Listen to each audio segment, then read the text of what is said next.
Welcome to this evening. My name is Cameron Lovejoy. For all of you who are new, welcome. Thank you for coming. There's also space here on the floor if anyone wants to sit. It's kind of like a, it's like a warm little show. So this is welcome to be sat on. There's a bathroom over here. There's drinks over here. Anna and Jacob are helping with that. All of the drinks are, suggested donations, but they all go back into the press. And if you don't know, I and a couple other people here run Tilted House. We have books over here, and those are broadsides on the ground. So we're just a big press that try to, publish people in town and outside of town. So thanks for being here. Let's see. I'm going to introduce real quick our literary editor, Christine Kwan. She's going to introduce our first reader.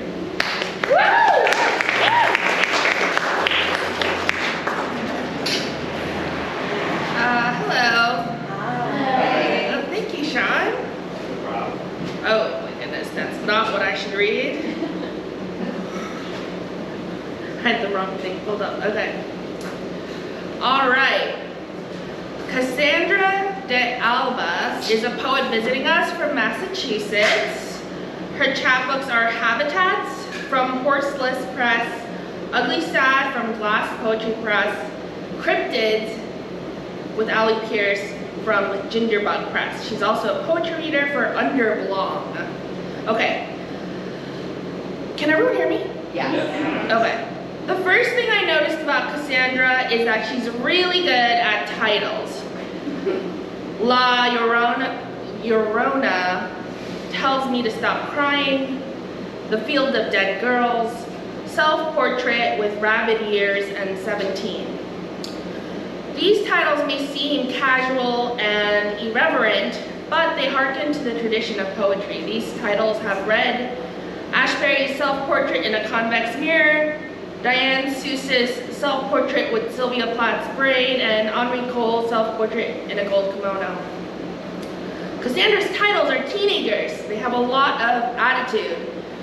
Even Cassandra's short titles have a lot of personality. Paper Crowns, The Bees, The Clouds, The Trees, Parade Route, miniatures in which she writes, I won't decorate another house where I don't fit. Confident, emotional, stylish, and political-ish, this poetry is very attractive without trying, and as approachable and straight to the heart as Frank O'Hara.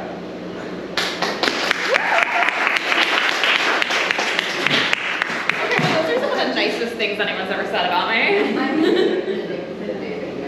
Thank you so much for that intro. Yeah, my name is Cassandra de Alba. I'm going to read you some poems. I'm looking up some of these now, so I'm not juggling all of them. But I'm going to start with a few from a chapbook called Ugly Sad. This is called Before It Chooses You. By this age, maybe I should have quit smoking, but I can't seem to control the me who wants to stay an idiot forever.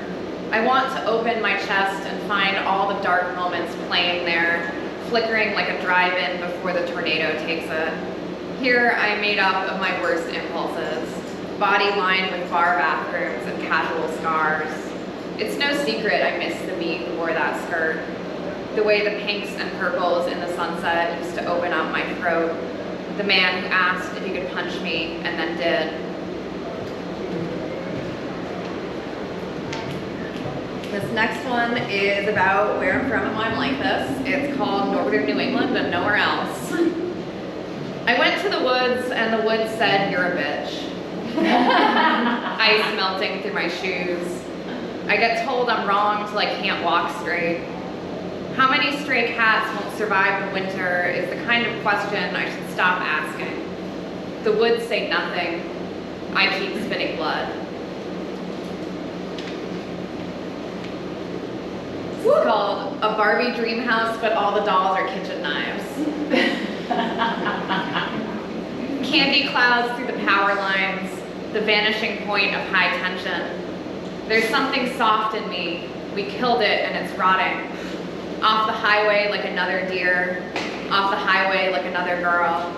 Stick your fingers right in it. Shove them in my mouth again. I'll lick it off.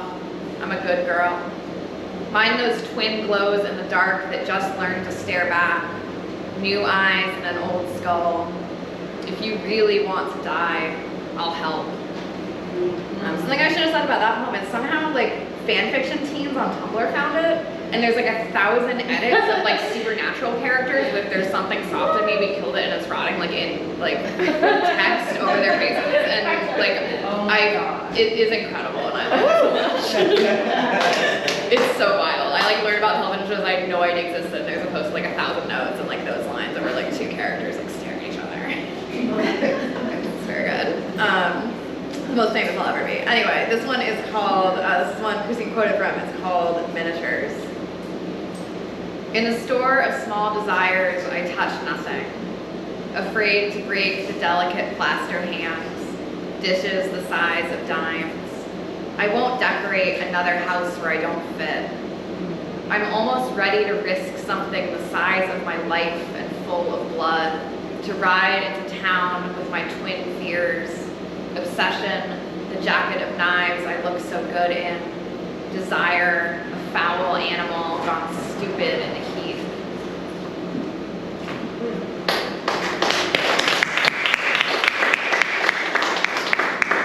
Alright, so I'm going to read you one more sad poem off my phone, and then some poems about deer, and then a thing about dead girls. What's that?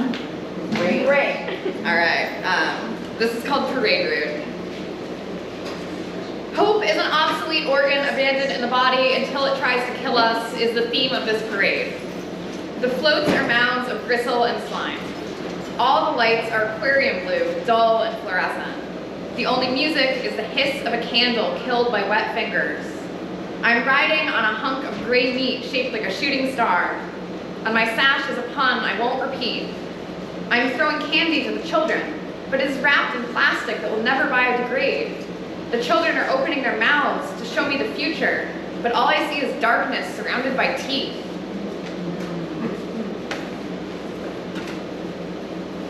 These next few are from a book I wrote mostly like alone in hotel rooms on like a research trip, Going Slowly Insane, and they are all about deer, which doesn't really like capture the breadth and depth of the subject matter, but I'm just gonna read you like 4 of them and then maybe you'll understand why it's a nightmare. Jenna is just smiling at me because she knows. The new fashion. The new fashion is for lying naked in a tub of deer's blood. The girls lead deer up to pastel bathrooms and slit their throats over stopped drains. The girls lower themselves into the bath with the deer's open neck lolling on the toilet, its hard black eyes staring pointlessly at the tiles, its hooves tangled in the bath mat. Now that the girls are doing this, the men have decided that killing forest creatures is women's work, and they have hung up their shotguns and crossbows and gone back to fishing. The girls don't mind, and in any case, they use different tools. The girls hunt deer with patience, and a pocket full of sugar cubes, and a long, glistening knife. Yeah. Alright, and then the deer end up turning into a lot of things over the course of this book, so those are, I'm going to read a couple of those. This one Jenna requested. It's called The Deer Become Preteens. Oh my god. Suddenly the woods are full of magazine cutouts, littered with watermelon body spray, echoing with shrieks and key clacks and the telltale noise of someone signing on to aim. The deer's clothes are painted ungodly colors, and some of them have stacks of bracelets around their ankles and are daring each other to rip them off. Their tattoos are temporary, thank God, but a few of them have figured out how to get the older deer to buy them wine coolers, the hems of their skirts and shirts inching higher by the hour. The deer can take care of themselves, though. They're smart girls. You wouldn't understand the things they're planning on three-way calls. You wouldn't understand the things they do in the dark. Yeah.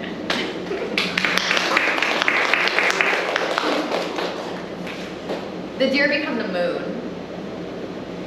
A whole mass of them, hooves out and kicking, forelegs waving in the slow spin, reflecting what light's been given to them. Sometimes the deer rise while the sun is still up, hang lazy in the light blue of late afternoon. At night, the deer moon watches over us like the old moon always did, but a little more carefully. A little closer. The deer become every animal. Winged or slithering, crawling across kitchens for crumbs of bread. With whiskers and wart-covered skin, the deer are everywhere now. Upside down in caves, rattling in the trash, caught in jars by the children, they flash in untranslatable patterns, bang their hooves and snouts on the heavy glass.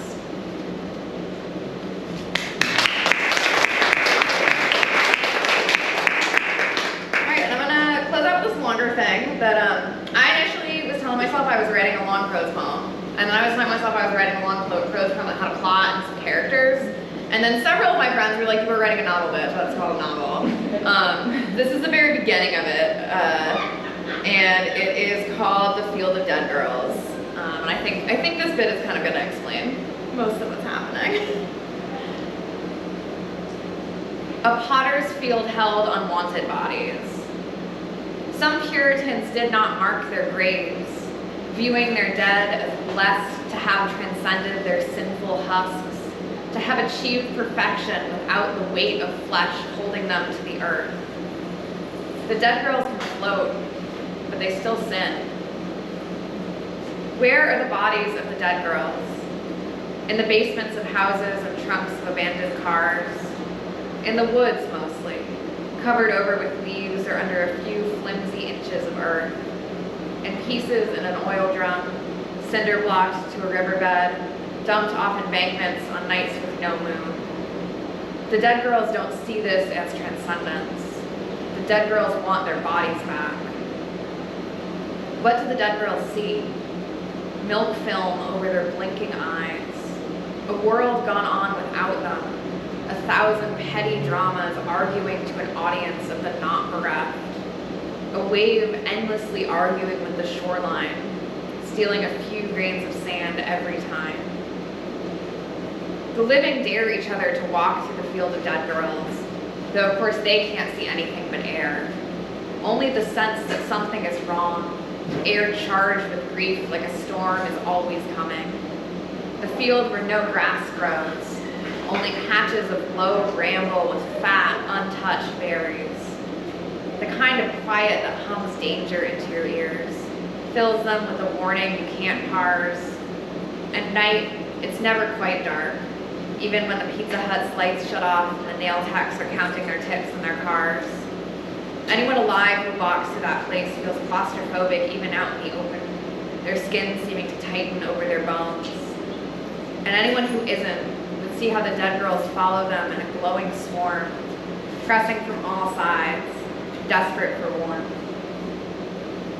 Most of the dead girls are cold. They can feel the rush of the polluted river, the snow promising itself to the mountainside, the wet of the pine needle's slow, sympathetic rot, the chill of their urgent loneliness, even surrounded by the only others who understand their not life. It's no wonder the grass refuses to grow. The dead girls whose bones are buried unmarked claim to be colder than the rest of them. They have new names in the living world, called for the landscape their body was plucked from. Juniper Mountain Doe, Horseshoe Creek, or the human trappings that still clung to it. Cerulean jacket, twin rose tattoo. These girls make incantations of their true names, pace the perimeter whispering. Lucinda, Lucinda, Lucinda. Maria, Maria, Maria, I was, I am. Some of them are afraid they'll forget. Others are imagining their voices as radio waves, arcing over the miles until they reach what remains of their source. Some of the dead girls know they'll never be found. There will be no cemetery plot, no epitaph, no one who would think to compose one, no human alive up late agonizing over a lost friend. The way the found blinked out of the field, some of the forever missing blinked out of life. No one mourns. The lucky girls only stay a few days, barely have time to turn around, see the spot that could be eternity, make a few friends and they're gone. No, a car pulled from the quarry like a bat tooth, a door broken open into a bloody room. No one knows where they go next. only that it must be better than here. There's no sense in missing them, now that they've been found. The oldest dead girls remember when the building's foundation was dug, watching the men lift their dirty shirts to wipe sweat from their foreheads. And before that, when the road was paved in stinking asphalt, and before that, when the cart tamp's dirt was covered in broken stone. And before that, when it was only a few of them and sky and pine in every direction, when they still could have thought this might be paradise. Thank you so much.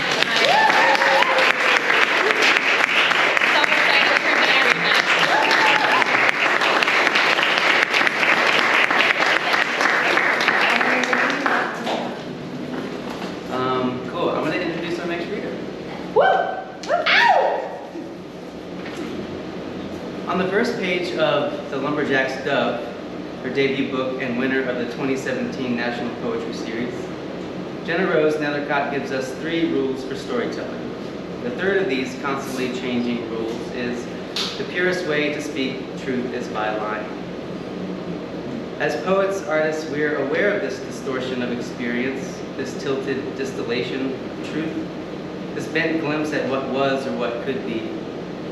We're aware of this experientially because of the reconstructive nature of creation, and we're aware of this also because other artists tell us.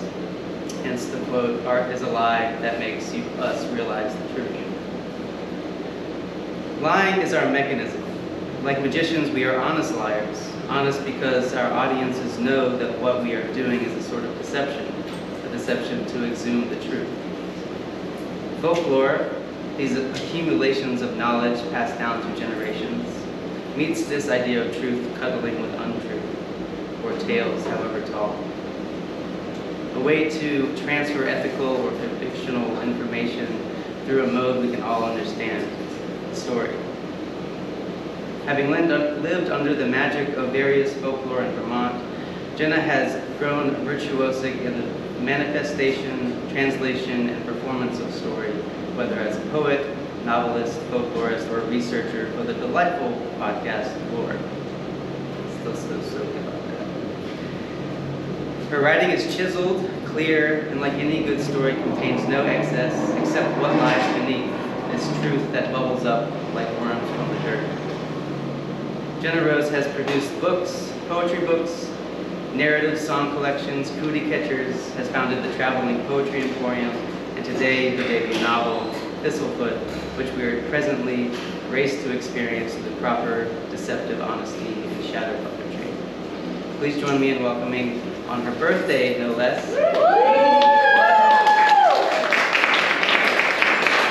magically talented GennaRose Nethercott.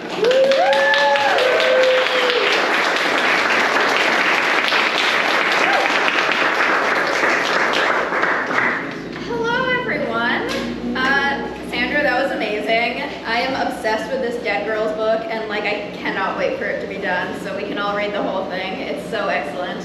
If you liked Cass's work, she doesn't have chapbooks here, but you can get some on her website, so look them up. They're really worth having. What's her website? CassandraDeAlba.com. CassandraDeAlba.com. And yeah, thank you so much to Cameron and the Rubber Flower and Good Children all for having us here tonight, and to all of you for being here for this show and to celebrate my birthday with me. So I'm gonna grab one of these books so you can see what it looks like. Annie. Also, give it up for Annie Lou, who's here to sell books tonight. I feel like I just stepped over like a portal, like a threshold of some kind, coming into this florist circle. So I wrote this book, nope, my last book. I wrote this book, THISTLEFOOT. Yeah, all right, Cass, shut up. So THISTLEFOOT is my debut novel. It came out only about 6 weeks ago, so it's like fresh and new in the world. And I really spent the last 3 years of my life sealed up in a room working on this book. So the fact that it's now serving as this sort of set of wings to take me out into the world and to be meeting people and connecting is really, really exciting and just feels so good. THISTLEFOOT is the story of 2 Jewish American siblings siblings, Isaac and Bellatine Yaga. Now, they've been estranged for many years. Isaac is a street performer here in New Orleans, and he's a bit of a con man. And his sister Bellatine lives up in the woods of Vermont. She is a woodworker, very practical. The two of them could not be more different from each other and really haven't spoken in years. But they learn that they are going to receive a very mysterious inheritance. As we know, whenever you receive a mysterious inheritance, it all goes great, and so the story ends there. No. So the curiosity basically gets the better of them, and they decide, fine, we'll meet up just to see what's in this crate that has been sent our way. All that they know about it is that it has come from Ukraine, which at the time their family lived there a few generations prior had been Russia, and that it is an inheritance from a twice great-grandmother of theirs who they never met, who passed away long before they were born, and who lived in a small Jewish shtetl in what is now Ukraine. So they get to this warehouse, they find this giant crate, and when they open it up, they are quite surprised, to say the least, to discover that their inheritance isn't money or heirloom, but is a sentient house lofted up on a pair of chicken legs. Oh my god. I know. Surprise, surprise. So how many of you are familiar with Baba Yaga folklore? A good chunk. So for those of you who may not be, or who want a refresher, Baba Yaga is a character from Eastern European and Slavic folklore. She's the sort of witch crone figure that lives in the woods in a house on chicken legs. And the reason I love her is really for her volatility. Like, maybe she'll give you a candle that'll solve all your problems and lead you out of the dark wood. Or maybe she'll just eat your baby. Like, really depends on her mood. So my version of Baba Yaga, basically Baba Yaga turns out is Isaac and Bellatine's twice great-grandmother, who they received this house from. And in this book, I changed her story a little bit. I stole her for the Jews. That's what I did. So Baba Yaga, who was not a Jewish figure before, is in this story a Jewish woman, a young Jewish mother living in a small Russian shtetl in the year 1919. Anyway, that's enough info going in. You're really here for the puppets, and the puppets are, yeah, exactly, the puppets are here. So, well, I think that the house itself can probably do a better job of telling you this next part of the story than I ever could.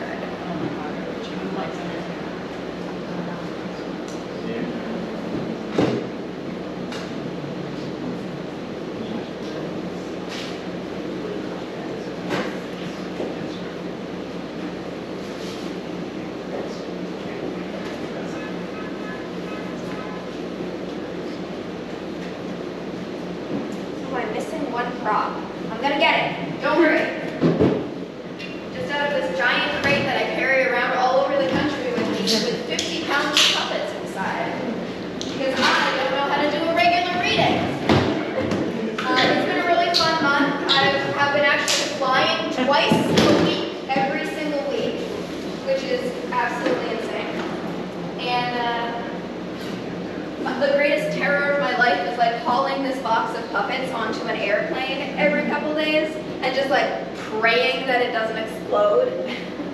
Though I have learned that if you tell an airline person, the box is like a little overweight, and so whenever it goes on the scale, they always give me this look like they're about to charge me, and then I say, it's puppets in there.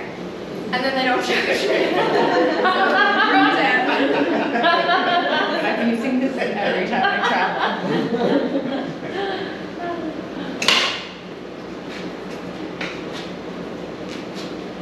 Before I was a house, I was a baby chick, cracked loose from an egg. It may be difficult to imagine a strong wall, thick-roofed structure like me as a hatchling, but it's true. That's how the story goes anyway, so that's how I'll tell it.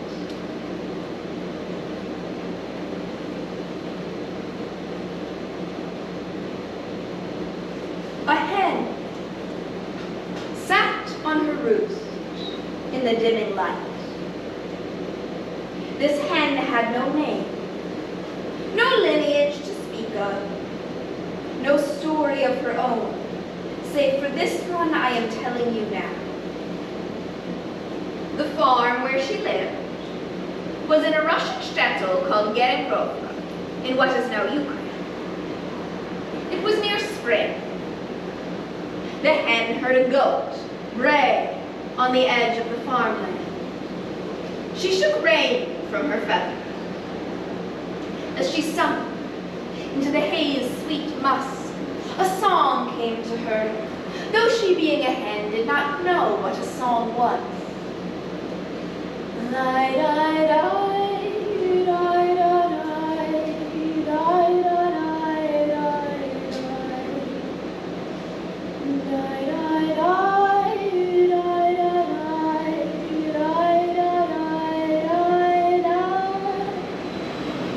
The words, I'm sorry to say, have been lost to time.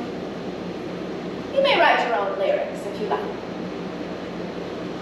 The hen felt a laying coming on, so she bent down deep in the hay, and she let an egg loose into the world. Thus, I began. Crack! And what a beginning! Can you imagine what the hen must have thought when she saw me? First, my tiny golden feet cracking through the shell, all as it should be. Then, the rest of me. Chimney and gate, small wooden doors, windows blued with glass. The hen, my mother, she spooked too easily. She looked at me, and she didn't see a bird at all. Ran squawking from the nest, they say. So frightened, she ran right into the night, and straight into the town butcher, Reb Liser's knife. Don't pity me for losing my mother. I'm not sentimental. She wasn't my real mother, my heart mother, anyway. She was only an ordinary bite of poultry.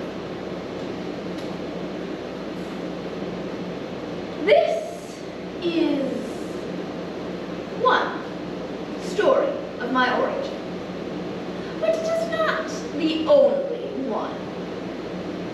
People talk. How they talk. What I can tell you for certain is I was born already running. I don't intend to stop. The hen was right, of course, to doubt my legitimacy as her child. I've never been a very good bird. I am, however, an exemplary house.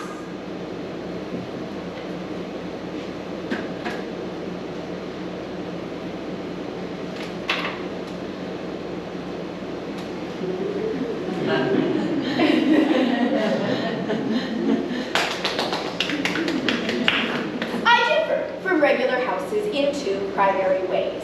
One, I do not have a foundation. Instead of a foundation, I have two chicken legs, strong and restless as a slingshot. Two, I do not reside in a single static location. I loathe sitting still. If you try to make me sit still, I'll kill you.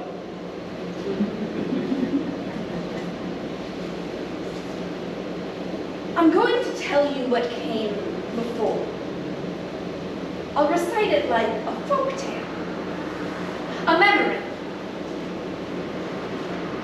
a true memory is hard, full of sharp edges.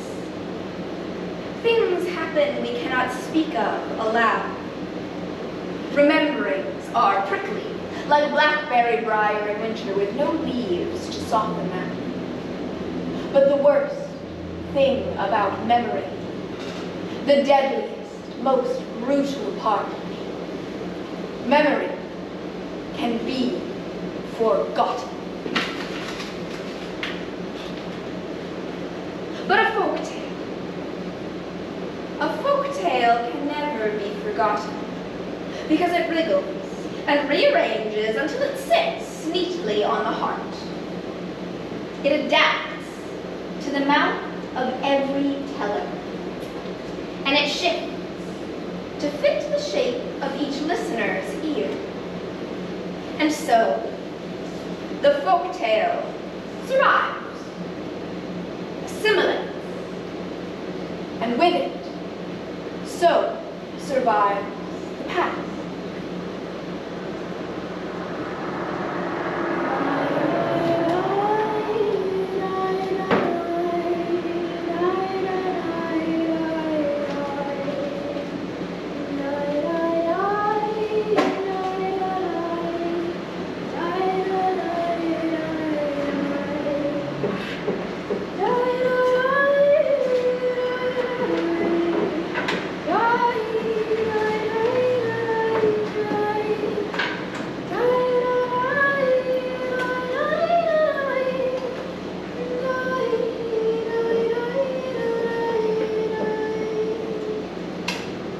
Thank you.